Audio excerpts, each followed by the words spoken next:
author Jimmy Soni. I'm your host, Rajiv Srinivasan.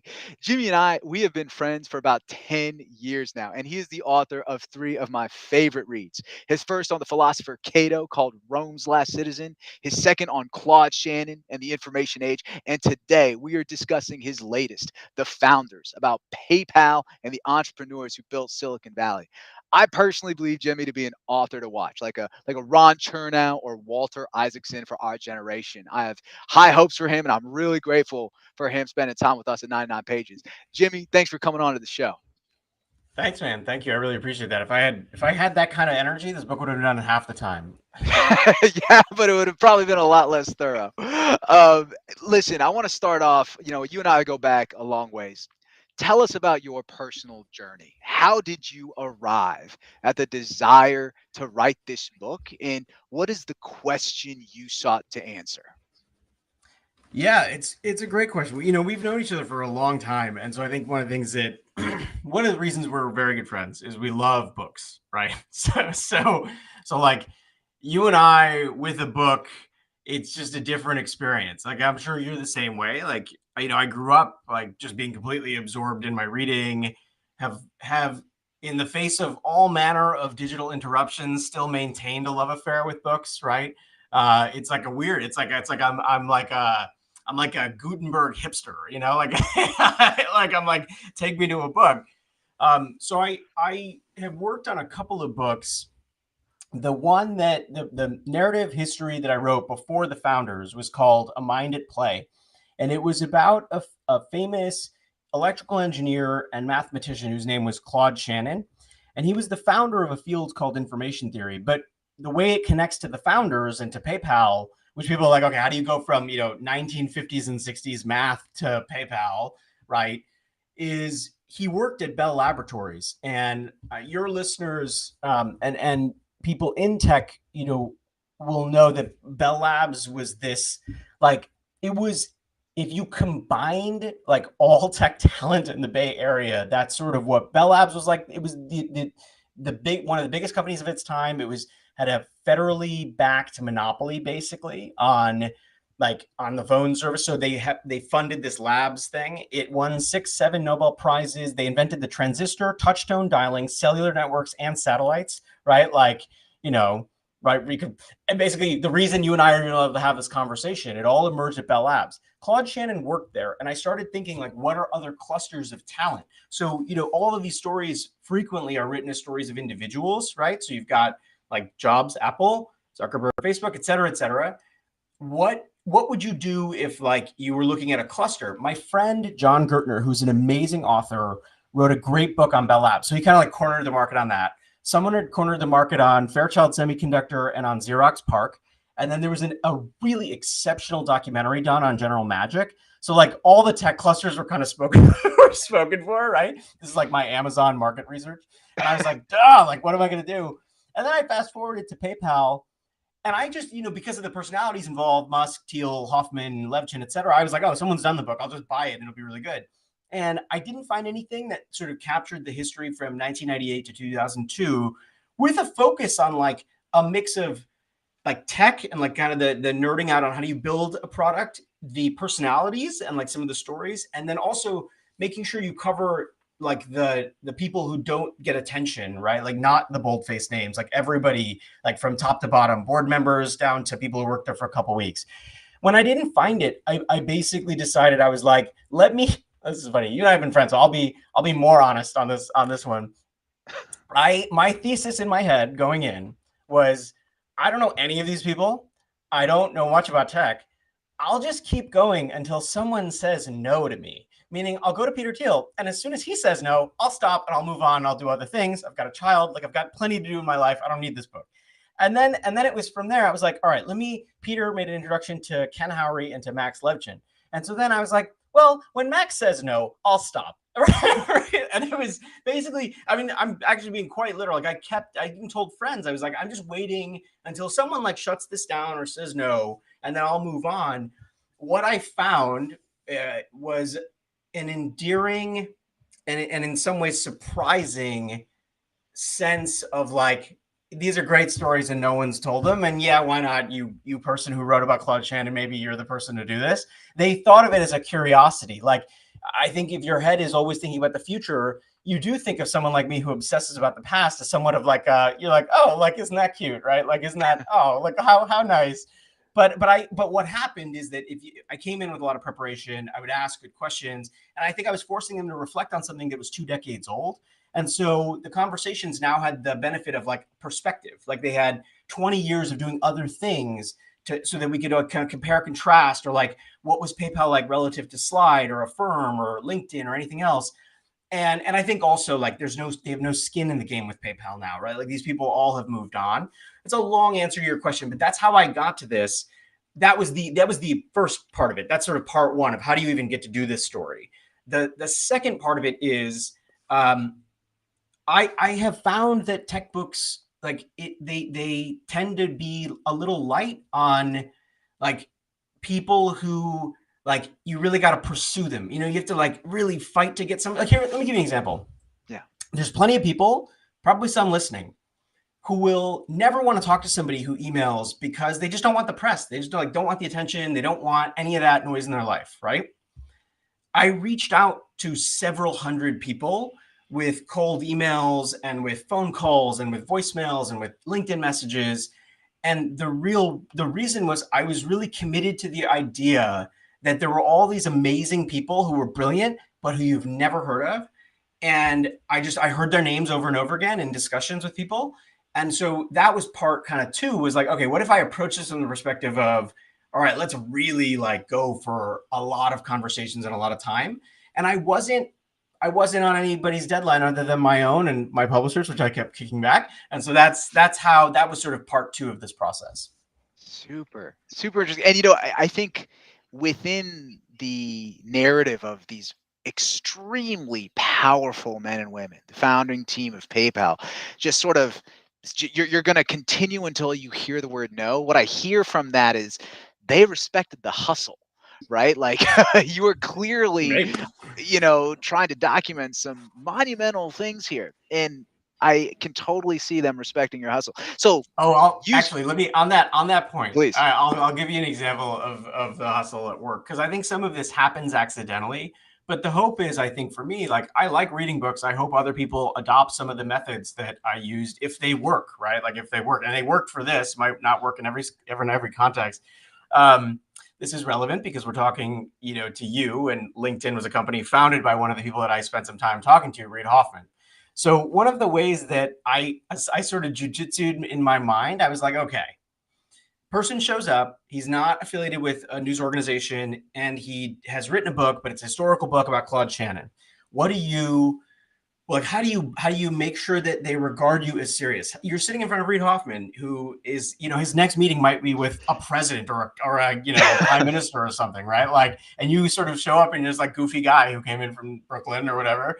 And so I felt that my obligation was to not ask questions that he had answered in other public places, but the only way to do that was to listen to like everything he'd ever said. So I made a spreadsheet and I listened or read or watched like every public statement that Reid made from the late 1980s through to the mid 2000s.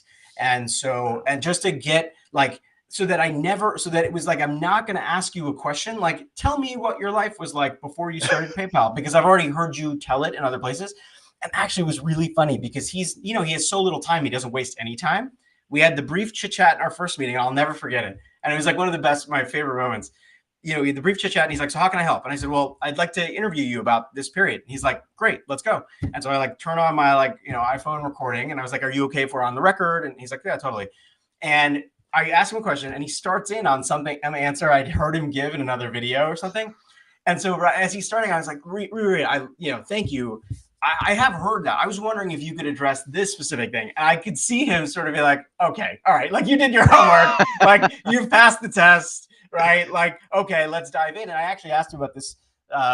They nicknamed this crazy operation where if eBay tried to shut PayPal down, they gave the name of the counteroffensive, the same name that the Allies gave to the invasion of D-Day. And it was a really obscure thing in a YouTube video that he had spoken about. but I knew about it, and I was like, I want to hear more about that because it's so evocative. We went down that road, and he was like, okay, this is clearly a nerd who's like nerded out on this specific thing. Like, let's indulge this crazy person. But what was also nice was that I was able to ask questions that they're not asked all the time on the stage at TechCrunch. And so it became more interesting. Like, I remember it was always very gratifying to me. The best sign that it went well was that they'd almost always blow past the time we had scheduled. And so like was that was exactly what I went into this for, was like, okay, like we have an hour. If Reid Hoffman talks to you for longer, that's a good sign. Like, it's like a good sign, right? It was also like our conversations were very substantive. They were about strategy, and they were about the growth and development of PayPal. They were also personal. I asked him about why he joined the company. It was an unexpected move for him, right? And so it's just a long way of saying like the hustle was very real, right? Yeah. But the hustle was the hustle of, you can make a spreadsheet of every video and watch it. I actually, this is funny for your folks as well. There's an Oxford debating video. I think it's on C-SPAN. And it's one of Reid's like first online videos. And it's like he goes back to Oxford, and it's some like Oxford talk or something. I'll dig it up if I can. You can put it in the show notes. But I found it, and I remember thinking like, no one's watching C-SPAN. Like, no one's like going into the C-SPAN archive and finding his video. It might be in C-SPAN. Somebody can correct me if I don't have it right. But I remember finding that video, and that's what I would do. I would watch all the videos that, and the read the things, and go to LexisNexis and print out every reference. It's how I found Reid Hoffman's college at Stanford when he ran for student government. He had his student government platform, and in the book, I think you saw this. I put his student government platform. Then I put Peter Thiel's student government platform, and then I found Elon Musk's, at least until I looked for it, his undiscovered student government platform at the University of Pennsylvania.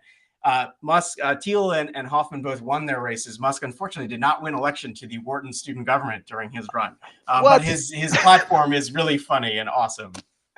Super interesting. Look, I want to double click on this, right? Because and jumping ahead a little bit into some of the takeaways I had from the book. It feels like much of this founding team's identity exists in debate and political ideology, right? As if technology wasn't just for the wealth creation and problem solving, but this was a means to a philosophical ends, right? So, for example, you uncovered their method of discussion called reductio ad absurdum, which seems to characterize their interactions as basically taking arguments to the absolute extreme. So, what are the implications of this founding team being so ideologically driven? I mean, they're involved in student government. They have, like views that they make very public about how they believe society should be run. What are the implications on a founding technology company with this sort of dynamic? Yeah, it's a good question, and I suspect my answer might be unsatisfying in some ways, right? Because here's what I'll tell you. Politics or their ideological predispositions always played a second place role and a distant second to like the survival of the company, right? So context matters here. PayPal is formally, it's sort of formally founded, depending on whether you're talking about Peter Thiel and Max Levchin's half of the company or Elon's half of the company, late 1998 and early 1999, just before the dot-com bust begins, right? So in early 2000 is when the markets start to collapse. And so you're in a situation where you've built a company, you have product market fit, sort of, and everything is collapsing around you. And so at that point, like people's politics, like they did not play a central role in the construction of the company. And so that's why I sort of described it as like an unsatisfying answer, because the truth is that you had a lot of political heterodoxy within the team. There's always this narrative that like, oh, it was just a bunch of conservatives from the Stanford Review, which couldn't be further from the truth, because most of the engineering team came from the University of Illinois. Most of the early engineering team came from the University of Illinois Champaign-Urbana. And it was really funny. Max Levchin's line about it when he was among his libertarian friends, he said he always felt a little bit like the dumb beetle because politics just wasn't his thing. And so in a way, like, so you can imagine like you might have political predispositions, but what you're actually focused on is the fact that like your burn rate is enormous, right? $12.5 million a month, and you've got $60 million in the bank. You might have a strong view with one party or association with one party or another party, but what you're focused on is like fraudsters are eating the company alive, right? And so in an interesting way, like, and I don't know that I would go this far, but this is a sort of apolitical time for some people who became very political later, if that makes sense. And by the way, Yeah. their politics are all over the place. Like, sort of famously, like Reed's on one side, Peter's on the other. Their politics are all over the place. But this was about product development, and it was about making the company successful and finding a path to profitability, and then finding a path to an IPO, and then finding a way to get an acquisition. Like, it was less about the political ideology that becomes like it's a centerpiece of who they are today. Some of them, but I would say it's actually like plays a minor role. I think when it comes to student government stuff, I mean, look, like as someone who was in student government, you do it like it's like a sort of there's a tendency like college students want to get active in something. Some Yeah. of us choose student government and say la vie. I think though that it's really part of what I was trying to do was go back to brass tacks decisions when people were leaving college or just had finished up a startup and were deciding to join PayPal. And very few of them like had overriding like big philosophical reasons. Honestly, a lot of the earliest people who joined these companies did it on a lark, right? Like it was a complete lark. I interviewed a remarkable woman named Amy Rowe Clement, who was one of the earliest product people for Elon's half of the company. And I asked her why she joined the company. She becomes one of the like a sterling leader. She is one of the youngest people to become an executive at eBay when the company is acquired. Even to this day, like the people who worked around her speak about her in reverential terms. She said, she's like, I was applying to grad school. And, she's like, I was applying to grad school. And a friend of mine from our contact from my prior banking days reached out and said, hey, I just joined this company, X.com. You should come down and meet this guy, Elon. And she said, no, I'm good. I'm going to grad school. And she said, no, come down and meet. And they met. She was really compelled by his vision, and she chose it over going to grad school. Was she there for the small d democratization and internationalization of payments? No, she was there because he had a very compelling vision for changing the financial system. But she was also choosing between that and grad school. It was like these are not, I think these choices can later be characterized as like, oh, it was all part of for most people, it really wasn't. Russ Simmons and Yu Pan, who were two of the earliest engineers to join, they basically think of their later boss, Max Levchin, as kind of a little flaky sometimes when they were in college. And they essentially make an agreement. They're like, look, he's asking us to join this company. If this thing doesn't have any legs, we're going to go, like, we'll be fine. We'll help each other out. We'll find other work because Max is not the most reliable person at this point in his life. And so it wasn't, it's you sort of can think that you can try to spin a narrative in which it's like all part of a plan to do something with technology. What it really is just people figuring out their lives. And it's like proximate steps in people's lives tend not to adhere to, especially when you're in your 20s, tend not to adhere to ideology. They're much more about like, the internet's taking off. Like, let's try this thing called Confinity. They have this product called PayPal. Or on the X.com side, they're like, hey, this Elon guy has sold this company Zip2. He's really successful. Maybe he has something here with this X.com thing. Like, let's go for it. That's the impulse is more excitement, that sort of energy. And like one person who joined that team told me, he said, at that point in your life, like you have very little to lose. Like, what's the downside? Like, if Confinity flames out, I'll go find another job somewhere else. There was a person who joined the company, and she was she had a limited engineering background, but she joined and then got poached by Google. So everything worked out, right? You bring up an interesting and important point. I go on this at some length. People who do this kind of work should be careful to not let like events of the present drive the writing of the past. Right. Like it's actually important. Like I did not watch Elon's performance on SNL for this reason. Right. I told friends, don't tell me about stuff that's going on in Reid Hoffman's life right now. I don't want to hear it because I need to like maintain like I would wake up and read news from 1998 and 1999 and 2000. Yeah. And it's hard. Like you're never going to get it perfect. But the idea was, what if you lived in the 1990s? Right. Like, although I woke up 5 years later and you guys have Dr. Dre at the Super Bowl. So I think everybody just caught up with me. Oh, that's hilarious. So basically, so you made two very interesting editorial decisions. And I think you just explained the first one, which is why you made the decision not to characterize the later political activity of these folks. You were trying to keep the stories focus on PayPal itself, the product, the company, and that time frame. But you made an interesting other editorial decision, which is the term mafia. Right throughout the book, you deliberately avoid the term PayPal mafia, though it is so colloquially accepted. Why the aversion to this term? What are the implications of that? Because I imagine that was a deliberate decision you made. Yeah, it was. It was explicit. I'll give you the constellation of reasons, but I'll highlight a couple. The first is that the term isn't created until 2007, and I'm writing about 1998 to 2002, right? So you have to, again, same rules. Be very careful about like taking things from the future and bringing them back into the past. Like, except when they're, I mean, I have moments of comedic things that happen that I layer in, but that's just because I'm goofy and I want to, make people laugh. So the term PayPal Mafia doesn't come into being until 2007. That's problem one. Problem two, that photo is, I think, 13 people total. The company is several hundred people in Omaha and 220 in Palo Alto pre-IPO. But these 13 people were the people that were put on that cover shoot of the Fortune magazine. So it excluded all of these people that like really weren't, they just weren't written into the history. The other thing is, and sorry, two other final thoughts. The third point is PayPal Mafia is a term that for many people I interviewed, it sounded more sinister and frankly cooler than most of the people at the heart of the story actually are. So it sort of had this like air about it. The people like, that wasn't us. Like, I had multiple people say to me like, we were so beyond nerdy that this like does not just like we can't even earn our claim to this thing. But the last thing I would say is, there's this whole sequence of this history that happens after 2003 where certain people work together in the future. Jeremy Stoppelman and Russ Simmons go off and create Yelp.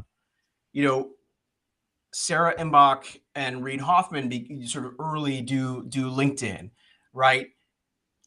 But that's everything that happens after 2003. The Mafia label ate PayPal. In my view, the Mafia label, actually what it did is it distorted the whole history, right? I had to get through all the Mafia stuff to actually get to like, wait, tell me about like 1999, not like in the investment in Facebook later from Peter or the this or the that, right? You had this, it was actually the whole problem with the story is that if you're launching rockets into space, like that gets way more coverage than this payment processing company you were a part of when you were, 20 something years old.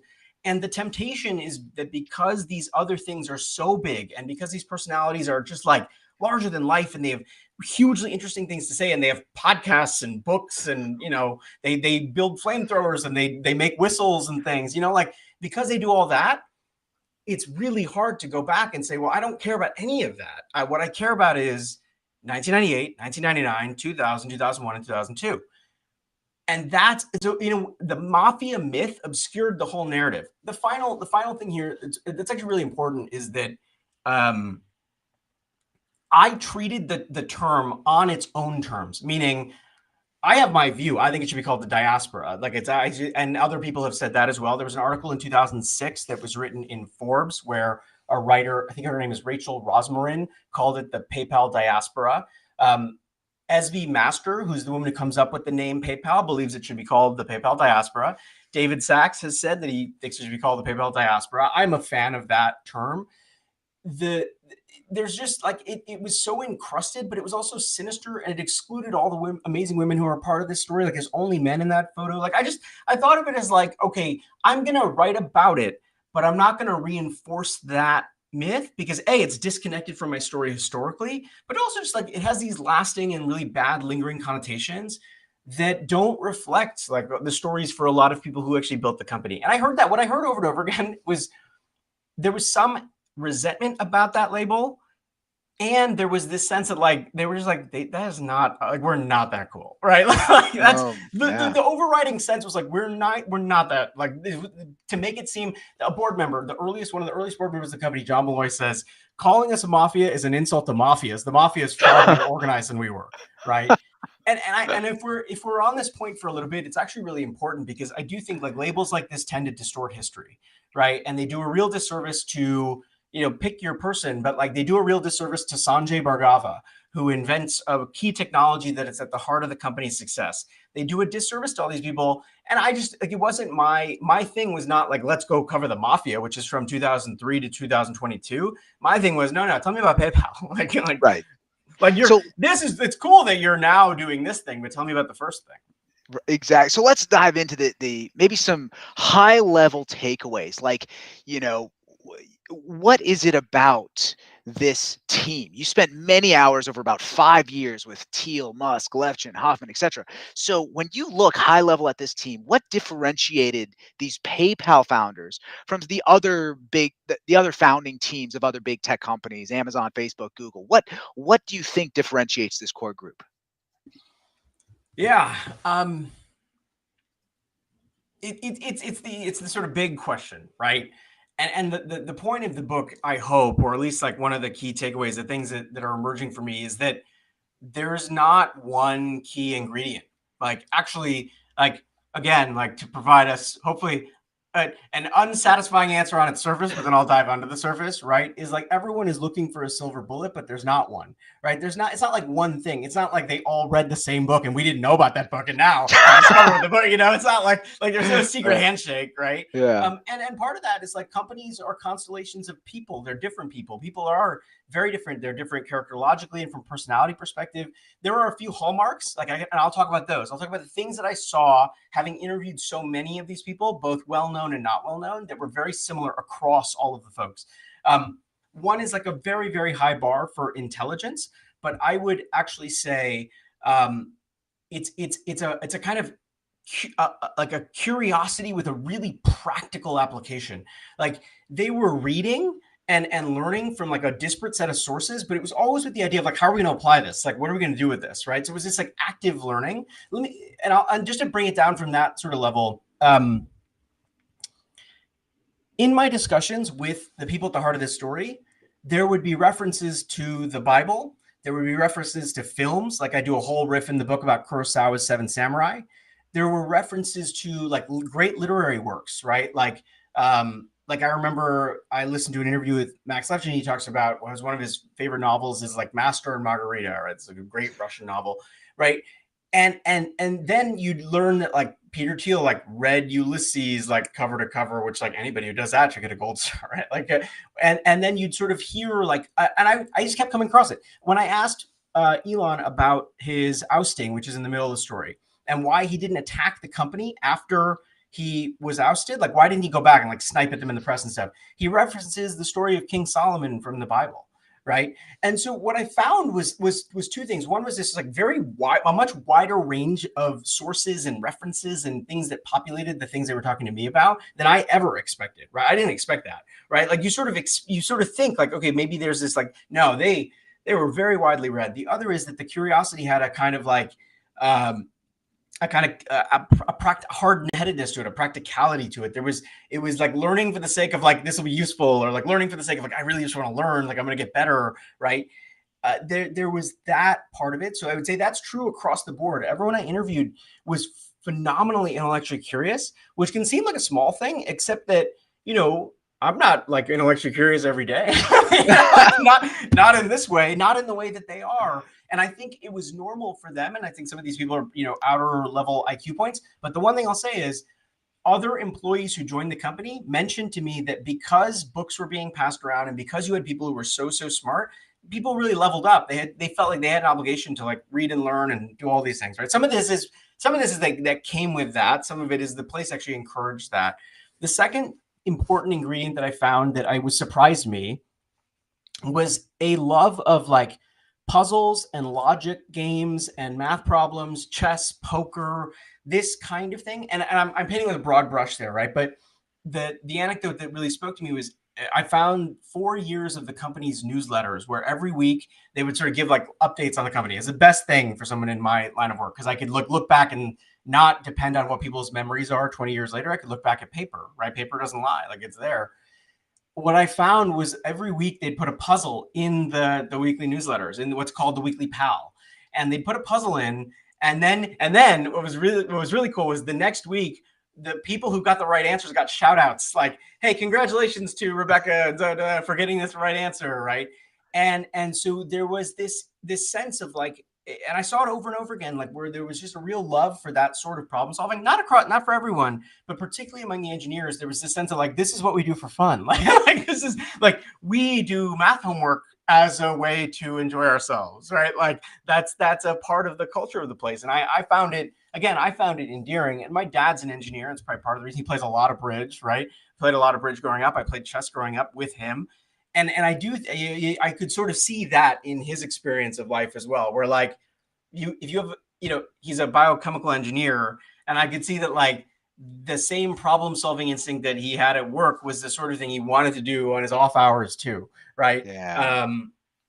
The thing that, funny enough, as I was doing the fact checking and the follow up with Max Levchin, the place where he insisted that I like really make sure I have my I's dotted and T's crossed were the 3 puzzles that I put in the book. I mean, like writing about his life, it's like, no, you got this puzzle wrong. Like, I thought I heard that wrong. You need to fix that. So there was that. I would say the third thing that I noticed that was a hallmark of all the folks I interviewed, and I haven't actually like come across the right phrase or word to describe it. There was a kind of like respectful aggressiveness, right? Or like kind of a sense that the thing to do when you're engaging with someone and you care about the thing that you're engaging on, which in this case was PayPal, was to have really like just be direct, to be honest, to push each other's thinking. And the place I saw this most powerfully was in my interviews, where they would call me out and like push me and really like force me to sort of step it up. There was nothing, if I got a word wrong or if I said something that was imprecise, they would call me out on it. My first like interview with Roloff Botha, he like asked me a brain teaser. It was like the first thing he did, and I just had to be like, look, I'm not going to get this right. Like there's no, and so there was that. There's a big section of a tree in the Sequoia office, and he like had me like, he was like, oh, he asked me like estimate the age or something. I mean, it was like really like that sort of stuff. I found that there was this, call it a competitiveness, a willingness to push, a willingness to like kind of cajole, right, provoke. That was a part of the process of even doing this book, but also it was very key. I got the sense that this was the way the place was like, which is like, it was not like, it was frequently an uncomfortable place to work because you had colleagues. Jeremy Saltman has said this in other settings. He said, they were totally okay with Jeremy, a very junior engineer, calling executives out on email threads, right? And just like, Wow. like flaming them. And again, there's like real downsides of that kind of culture as well. What I found though, is that there was an embrace of anyone's ideas, as long as you could kind of articulate what the idea was, fight for the idea, make a reasonable case, they were willing to hear you out. I will give you an example. There's an engineer named Bob McGrew, who later becomes director of engineering at Palantir, but he is an intern at PayPal and then kind of graduates to a full-time role. Bob, on like one of his early projects, he comes up with a better way to deal with the master password for PayPal. So passwords are really like, information security is hugely important at the company, right? Because they're dealing in people's money. And he said to me with some delight, even years later, he said, so I come up with this way, this like intricate system to improve the passwords. And I didn't really know like what I was doing. And I brought it to Max with some trepidation, and he looked at it and he was like, yeah, that is better. We should do that. Let's do that. Let's go. Right. And so there was this, and Bob was not a full-time employee, was not an executive, was not anyone of at that level. And yet there was this kind of like, all right, that's great, perfect, let's move forward, right? Like that's fantastic. And yeah. I found this again and again. I recognize that it doesn't work perfectly all the time. I also, by the way, read a lot of notes across this company that like, it was an intense place to work. It was not the easiest place to work. It was a grind. Parents in particular really struggled, right? Because it was just like intensity all the time. But it, to a person, people would say, it also brought out my best work. You have you have a picture in the book of a gentleman taking a nap with a box over his head, like just in the corner, just splayed out. It's clearly this guy's just been And run down and overworked. and by the way, it's like a good thing the culture's moved on from this sort of like insanity, right? Meaning like it's a good thing that like someone like people have decided like this might not be the most productive or the best way to work, Yeah. etc. But it was also you can't if you're trying to tell the story of what happened, you can't ignore that, right? So I remember I was in an email discussion with Amy Real Clement, and I asked her for her recollections of IPO day, and she writes back, and it was like a one line, and it's in the book. I'll misquote it here, but paraphrasing, she was basically like, I just kept thinking to myself, like, wait, we're not going to work on a Friday night. That's incredible. like we don't have to work. Like that's amazing. What a thing, right? And she said, she's like, it shows you where my mindset was at the time. We just gotten so accustomed to doing this. But that was a sort of place. It was like you also again, context is king here. Yeah. Middle of the dot-com bust. This company is fighting for survival. So let's talk about some of this culture here, because one of the themes in the book, and it's told in a relatively isolated sort of chapter, but it's clearly a problem that persisted with the company, which was fraud, right? This company was getting defrauded left and right, and it seemed uh, really a result of this like relentless growth strategy. We were going to let these critical problems persist to an extent because it's about getting more users. They had the world domination index, if you will, that they called it. So I'm curious of your lessons learned here, because we hear this in startup culture all the time. Basically, grow, grow, grow, growth at all costs. And I'm just curious, is this actually a virtue or a liability? And how does an entrepreneur or an investor tell the difference? How do we know if this is actually a healthy or unhealthy way to grow a business, treat employees, etc.? Yeah. So a super important disclaimer, right? Which is like it's sort of like what people attach to like Reddit threads when they're giving medical advice so they don't get sued or whatever, or financial advice so they don't get sued. Which is like, I am the wrong person to weigh in on the on that. Meaning, I wrote about what happened. I'm not the person to necessarily weigh on whether in 2022, in the world we live in, which is much more mobile technology, etc. Like for that, you would have to look to other people, like including like you read Hoffman, like meaning with blitzscaling and other things, meaning like the context for the book is from growth from 1998 to 2002, and there's a particular approach to growth then that may not be true now, right? I don't do what you do. I'm not that talented, and so I don't know if this is the right way to do a tech company today. But I can tell you their thinking and approach to growth from back then, and some of the lessons I think are relevant and interesting, right? So an important disclaimer, which is like, you may try this at home, but maybe like like maybe not. I don't know if it works for you. Fraud is a side effect of achieving rapid product market fit in late 1999 and early 2000. The companies at the time, they were two separate companies, Confinity and X.com, eventually merged to become PayPal. And they have built a very permissive payment system with the goal of getting to a critical mass of users because, and I had multiple people walk me through this, but basically, once you reach a critical mass of users, network effects take hold. So the value of someone joining that network goes up. And I did a whole riff on Metcalfe's law and stuff. It's all in the book, right? But they wanted to get to that critical mass of users. The challenge was that in building a permissive, relatively permissive payment system where you're trying to keep the gates down so that people will join, you also at the beginning just have people like defrauding you out of your bonus money, meaning I had a really wonderful interaction with someone who talked to me about the creation of accounts under the name Mick E Mouse, like Mick, middle initial E, last name Mouse, right? Someone described how their checkbooks, this person said, he's like, you wouldn't believe how many checkbooks we printed where the first name was ASDF and the last name was HJKL, right? So you have that. You have just a bunch of people join who are sort of like, low level chicanery and like deceit and stuff, right? But as actual practical application of PayPal's technology happens on eBay, you get more sophisticated fraudsters. So you have international fraudsters, you have international hackers, you have people trying to break through, but you also have just people using PayPal as a way to do bad things.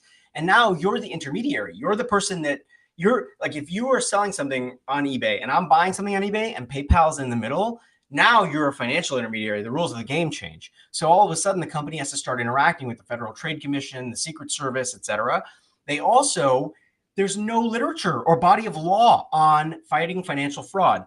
One of my absolute favorite interviews during this whole crazy process was a fraud fighter and analyst named Melanie Cervantes.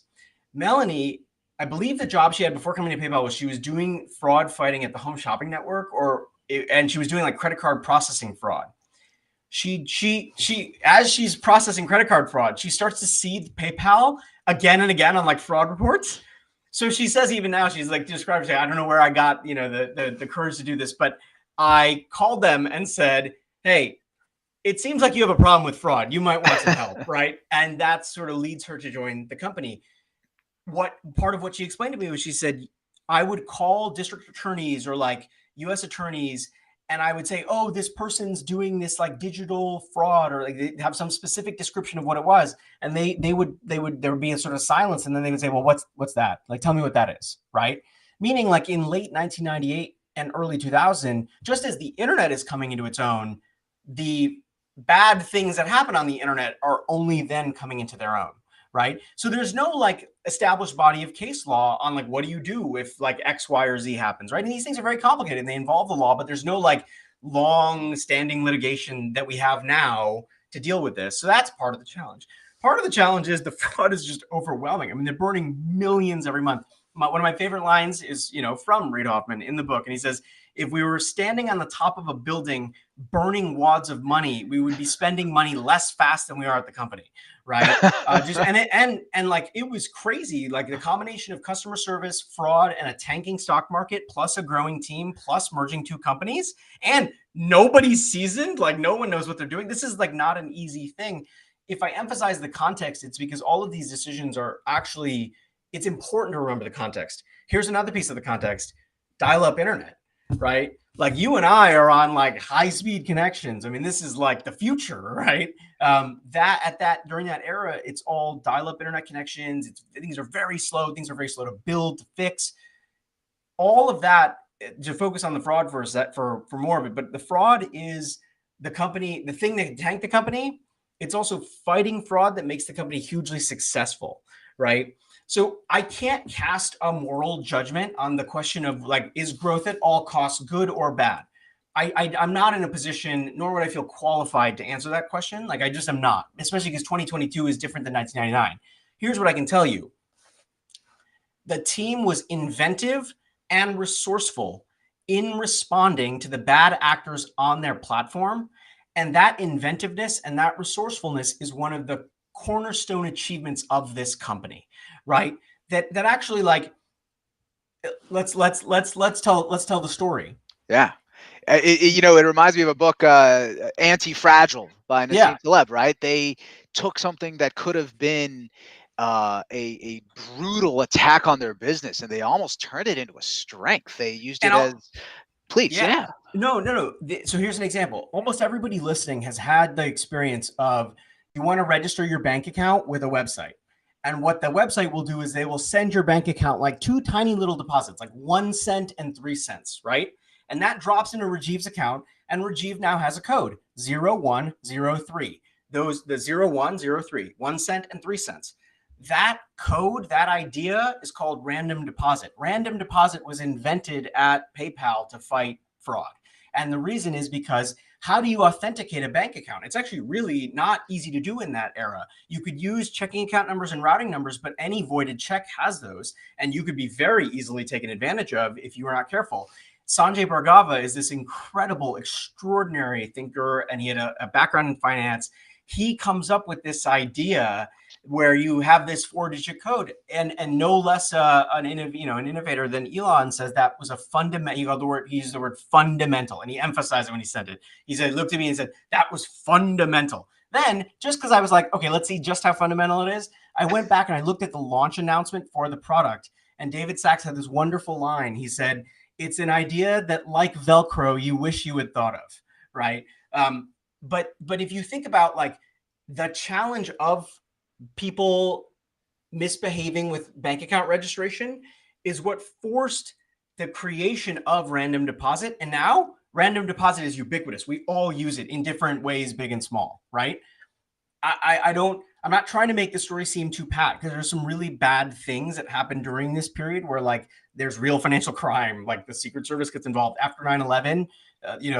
One fraud fighter put it to me, they were like, the government, and I'll just say the government came to us and needed our help, like looking into terrorist financing, right? And seeing if money was moving, that, all of that. So I'm not trying to minimize the seriousness of it. What I'm trying to suggest is this could have killed the company. It is one of the company's sterling and unheralded successes. Boom. I think that is an absolutely fantastic lesson to take away.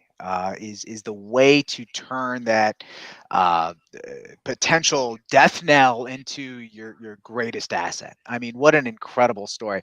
PayPal ends with the acquisition by eBay. And my book ends with the acquisition. PayPal doesn't end. PayPal is still. Forgive me. Forgive me. Forgive me. Let me restate. Thank you for that correction. The book ends with PayPal's acquisition to eBay. And this is a story that a lot of people, I don't think, have really heard this level of nuance and detail on the emotions. It's a very tense series of chapters, to say the least, and meticulously researched, by the way. Why eBay? I mean, this, at least culturally, feels like oil and water. Can you tell us a little bit about this marriage and what you made of it in that time? Yeah, it was like, I mean, I sort of, PayPal has this unexpected success, right? Which is their products become the solution to payment services on someone else's platform. A situation that was described by multiple people as, imagine that you ran the cash registers in someone else's store. It would create some tension for you because those cash registers are inside their store, right? eBay had in its earliest incarnations and into its past its IPO, had wanted to develop the world's best place to do online auctions, but it also had a kind of it didn't want to determine what its users were going to do. So it didn't offer shipping and handling. It didn't offer photographs. It didn't offer like payment services. So buyers and sellers on eBay were actually figuring out their own payment systems, right? I had there's a wonderful line. I didn't include it in the book, but it's fun to riff on this with you because I can like tell you stuff that I didn't include in the book. Someone said, when you'd use eBay, it felt like 1999 and 2000, but then you'd get to the payment system and it felt like the 1950s because you're like sending checks and cash and money orders and Western Union and figuring it all out yourself. Into that situation steps X.com's payment product developed by that company and Confinity's PayPal product, the Confinity's PayPal product, where both of those are elegant email-based solutions to this payment problem. The next several years are a fight to make sure that eBay doesn't turn them off, gum up the works, right? Like monkey with the business, because so much of the payment market share flowing through PayPal exists because of eBay. I went back and I looked at all the things that were written about PayPal just before its IPO. And IPO is supposed to be like, like you're going public, it's so celebratory, et cetera. The tone of these articles is all like, well, their entire volume is like on this other website called eBay. Like they could turn them off, I guess, right? It's not like it's like glittering debut. It's like a very tense, difficult situation. And I'm finding humor in it now. It was not funny then to them, right? Like I'm laughing because we're 20 years removed, and why not? And I know you, right? But it was a very hard situation because imagine like the vast majority of your customers are on this other platform, and you can't control what eBay is going to do. So there were a series of like really, a dance between these two companies. At the end of it, I interviewed a lot of people about the acquisition because the acquisition, as you said, it's this interesting emotional moment. They've gone public and then they're acquired, they go public in February of 2002, and the acquisition is formally announced in July of 2002, and then it is like commenced or concluded or whatever in October when like they. but between that February and that July, part of what the company executives at PayPal realize is, look, like we're never going to be safe if we're always like fighting eBay. There was a person who I interviewed who said, I think it was Vivian Go, who had actually interned at eBay, funny enough, before she joined PayPal. Vivian said, we were past the stage of producing and creating, and we were just fighting. Like it just felt like a rearguard action, right? And that's not the exact quote. I'm paraphrasing, but it's in the book because I thought it was such an interesting thing where she said we stopped sort of like adding value. We were just like fighting for what we already had, right? And so there was that sense. There's also a sense of like, look, if any rules change at eBay, or if Visa or MasterCard change something, or if like it was a really, even though they're a public company, it's a precarious situation to be in. And there's also, once you've gone public, there's a mark for the price for a private company, right? Meaning it's actually hard to price private companies in that era. They have a price. You can pay a premium. It's an easier situation. They'd had a bunch of negotiations with eBay that didn't go well, right?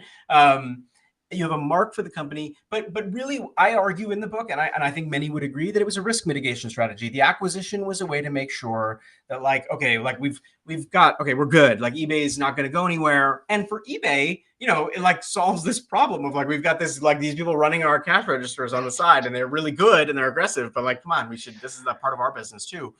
Jeff Jordan, who's one of the eBay executives who helps to champion the acquisition, also said that he and others identified that PayPal was going to grow beyond eBay. It was going to be bigger than eBay. It was a platform, right? It was going to actually have a home in other sites.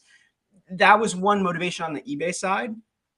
And then also the company had just about hit, I think by that point, they'd announced their first profitable quarter. So they're no longer like bleeding money to fraud and everything. They actually figured out how to make the revenue model work, right? And so it in some ways, like it makes sense that the acquisition would happen, just given the realities of both businesses. I think if I can extend like my own like authorial, like I did all the interviews license, it was a big sigh of relief. Like you spend 4+ years, in some cases, 4+ for some of them, but between, let's say, 0 and 4 years, like battling every day. You wake up every day and you think, today's the day eBay's going to turn us off, right? Today's the day we have to like make waves about antitrust, right? So that we can stay alive. Today's the day that they decide that they're going to do. That's a lot of anxiety to live with, and the acquisition dissipated some of that. It wasn't universally embraced. People have even today, people have like would get all like I remember interviewing a couple people who were very excited and said like, oh, we shouldn't have sold. We would have been so much bigger if we hadn't sold. I think some of that is a little bit of revisionist history. I mean, I don't know enough to know whether it is or not, but most of the people who are at the heart of that process basically said, they were like, look, this made sense. Like we're fighting more than building, and at some point fighting becomes fruitless. Well said, sir. I want to ask you one last question, then we're going to wrap it up here. One thing I love about your book, Jimmy, is, when I see the photo of the PayPal Mafia, I see more or less a bunch of old white men, right? Yet, one thing I love about your book is you champion minority, women, senior, junior members of the team. You actually show this to be a relatively diverse team, far more so than I think pop culture credits it with. And in that, you bring a lot of people up. And at the very end of your book, your epilogue, you actually mention two characters who I think are very interesting, Stephen and Chris, that I believe deserve a mention. These are two prison inmates who read about the PayPal Mafia at the time and develop their own entrepreneurial master plan, a book by Chris Wilson that many of you may have heard of. So this, to me, was a surprising end to the book. What are you trying to tell the reader by summoning Chris Wilson's story in your epilogue? Yeah, no, and I hope you have. I mean, I'm going to try to force feed Chris onto this so that people get to hear from him directly. So take a step back, right? I've written this story about these sort of Silicon Valley things. And what I started to notice was that around the world, the moniker of the PayPal Mafia kept popping up. In Kenya, when the company Kopo Kopo goes public, these people talk about, they're like, we want to build the PayPal Mafia of East Africa. In Europe, it's Monzo and Revolut. In Canada, it's WorkBrain. In India, it's Flipkart. In each case, like the Flipkart Mafia, the Work Brain Mafia, etc. Right? And it kept coming up, but it always kept coming up in like tech things. And so at first, it's actually funny. I can admit this now. The book's done and it's out. I was going to do a whole thing around like how American tech ecosystems and culture have sort of like dotted the landscape of the world. And I was going to use this as like, I was going to go to Kenya and like, I was going to do I had a whole plan in my head, right? It was like, that's what I'm going to go do. I'm going to go to India and I'm going to interview the alumni of Flipkart. I'm going to go to Canada. And like, so I read a lot of that literature. I found every article I could about that. And then I not stumbled. You sort of like, you half stumble. You also are looking for these things. Chris Wilson he had become a friend. He was living in Baltimore. My mutual friend had said, hey, Chris wants to do a book. You do books. Why don't you talk? And Chris and I just got to know each other. And I just found his story totally remarkable. Chris was incarcerated for murder one at the age of 16. He was given a life sentence. This was at a time when like the crack epidemic is tearing through communities in Washington and Baltimore. And in almost every possible way, the deck is stacked against him, especially even before he gets a life sentence, the deck is stacked against him. He sees horrific things. He's given a life sentence at the age of 16. He gets into prison, and there he meets another inmate named Stephen Edwards. And actually, it was really funny the way that one of their earliest interactions is that Stephen was like Chris goes up to Stephen. Stephen's writing something on paper, like he's scribbling, and he's got some like books and things near him. And Chris looks down at what he's writing, and he can't. It's not English. It's like symbols and stuff. And he goes, "What are you doing?" And he's like, "Oh, I'm computer programming." And Chris laughs at him and goes, "Like, dude, there's no computer. What are you doing?" And he's like, "No, I'm gonna learn how to program, and then I'm gonna get out of prison, and I'm gonna become a software entrepreneur." And Chris like looks at him and he's like, "You're like me. You have a life sentence. Like, what are you talking about, right?" Stephen was someone who also had a life sentence and had been in prison, but had he had a loving and supportive family. He also had a conviction about the fact that he would earn his freedom. He started taking classes. He'd earned degrees. Both of them basically become these like intensely focused people around their education, around their work, around improving the lives of their fellow inmates, around the faint hope that they might get out someday. One of the things that somewhat incongruously appears in their prison cell is a photo of the PayPal Mafia. And they laminate it, but it really is just clear tape. They take clear tape and they put it over, and they put it up on their wall, and they become obsessed with these like tech founders. And these are young men in prison. Like, and I at first I was like, no, guys, like, there's no way. Like, I just don't believe that. Like, it's, but then if chapter and verse, they knew every detail about Max and every detail about Elon and every detail about Reed. And they read about them constantly. And when a book or a news article would come, they'd clip it. They assembled a packet called, and then they taught that packet as a class in prison called What You Can Learn from the PayPal Mafia. And so my mind is blown at this point, right? It gets even more incredible. Both of them end up earning their freedom.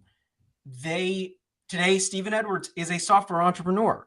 And Chris Wilson is an artist and a hugely successful one at that. He is an author. 2 days ago, I haven't shared this anywhere actually. This is like 2 days ago, on social media, but not any talking about it. 2 days ago, Chris and I went to the Patuxent Institution in Jessup, Maryland.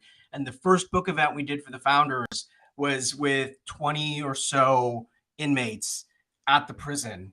And it was the first time he had been back since his book had come out. He actually hadn't been back. And obviously, I hadn't done anything. My book was just debuting. And a few weeks ago, I just called Chris and I said, it'd be really cool is if we went and we took some of what's in here and some of what's in your book and shared it with an audience that will never get this kind of opportunity. There's plenty of other places we could do this, but why not there? And he went for it. He's like, let's do it. And then he starts his like email chains and things. This story of Chris and Stephen is also a story about why entrepreneurship for them was fundamentally different from finding a job after they leave prison. Once you exit prison stays with you, and you have a record, and you always have to explain what you've done wrong. You also have to explain something you did at 16, right? When two guys came up to Chris in an alley and he felt threatened and didn't know what to do and pulled out a gun and killed one of them and wounded the other. And he has a huge amount of remorse for this. He's done everything he could possibly do to like make amends, apologize, etc. And he and Stephen had a sense that entrepreneurship and business building was the only place in society where there was no ceiling on their success. There was, if they added value, they would get value. And by the way, these aren't my words; these are their words. I quote them heavily, as you probably saw. I quoted them more than I wrote anything at the very end. It's because I wanted people to hear from them. Stephen has this great riff. He says, if you're a drug dealer, you can make. He goes, at risk to your like life and health and everything else, you're going to make $1 million. He goes, but let me show you the example of these other people who have made billions of dollars without any of that, without guns, without law enforcement, and all the rest. This was very real in their lives. It wasn't like a photo of an NBA player where there was like no hope that they could ever do it. Stephen has a patent, right? He filed a patent application. He got it a couple of years ago. During the course of doing this book, actually, he got his patent, the numbers in the back of the book. This was real for them. They could make it real. Chris has done real estate businesses, and now he has his art business, and he does other things that are in this way. It to me embodied some lessons from this story or some ideals from it that can extend way beyond like what we think of as quote unquote tech. I thought of this as a story of understanding groups and networks and like how can you help each other? How can you build businesses? What does it mean to build a business? I was really moved by it. I was also skeptical of it and did my homework, but then everything I would kick the tires on, it was unbelievable what they had done. And I put it at the end, and and I at some point I actually had some anxiety. I was like, if I put this in at the end, what are people going to think? And I said, you know what? No, like, forget it. Like, this is the story. The story is Chris and Stephen. And actually, it's funny. We're talking today. In 2.5 hours, I have a book event I'm going to, a party being thrown by some friends of mine.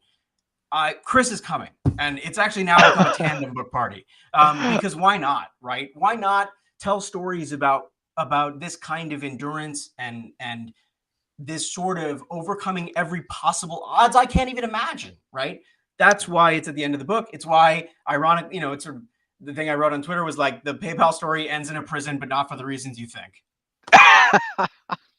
What a creative and inspiring way to end your book, Jimmy. Folks, this has been 99 Pages live session with Jimmy Soni, author of The Founders, the story of PayPal and the entrepreneurs who built Silicon Valley. The importance of this company's story arc cannot be overstated. This is worth everyone's time in order to understand the broader story behind our tech-driven economy. If you'd like to revisit this very important conversation, please subscribe to our podcast, 99 Pages, on either Apple, Spotify, or Google Podcasts, wherever you get your podcasts. And you'll find other great interviews with other authors that we've had sit with us. And I'd like to just say, Jimmy, thank you for doing this very important work. This was a wonderful conversation, and I'm really proud of you, man. Just to see the story arc of your career and your authorship. Can't wait to see what you do next. Well, and let me just return the favor for a second, because like doing books is like very lonely, unglamorous work. And part of what you have done for me over the last half decade is just the occasional text to check in, the occasional note of like, I can't wait, man. Like, it's gonna be so exciting. And so you have just like, you're somebody who really supports authors, and it's not, this is like an age in which it's like if I was a big TikToker, I could understand why you would, it's like that would be a thing. But so out of not a scintilla of self-interest, you actually really help authors and keep us going. Like, you just sort of like, you give us nudges, and I really appreciate it. Like, I can't tell you how many times it was like a text from you was like, okay, like maybe I'm onto something. So I just thank you for everything. My pleasure, Jamie. We're going to see everybody soon. Take care.